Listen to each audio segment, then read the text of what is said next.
ભાવનગરની વાત કરીએ તો બુધેલ નજીક કાર ચાલકે સ્ટીયરિંગ પરથી કાબુ ગુમાવતા કાર પોલ સાથે અથડાઈ હતી।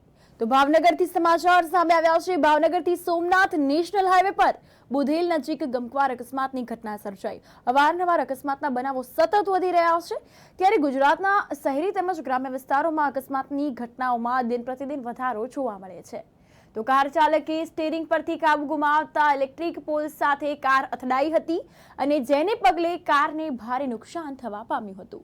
ભાવનગર સોમનાથ નેશનલ હાઈવે પર ભાવનગર નજીક આવેલા બુધેલ પાસે બનેલા બનાવમાં કારમાં સવાર 4 થી 5 લોકોને નાની મોટી ઈજા પહોંચી હોવાનું પ્રાથમિક જાણવા મળ્યું હતું। ત્યારે બનાવને પગલે તેઓને સારવાર અર્થે હોસ્પિટલ લઈ જવામાં આવ્યા હતા।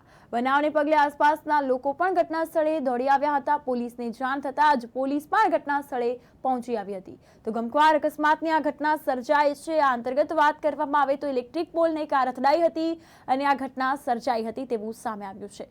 અકસ્માતના બનાવો સતત વધી રહ્યા છે। ક્યાંક ને ક્યાંક અકસ્માતનું મુખ્ય કારણ ઓવર સ્પીડ સામે આવતું હોય છે। ત્યારે ગીર સોમનાથ નેશનલ હાઈવે પર આ અકસ્માતની ઘટના સર્જાઈ। ભાવનગરથી સોમનાથ નેશનલ હાઈવે પર આ ઘટના સર્જાઈ હોવાનું વિગતવાર સામે આવ્યું છે।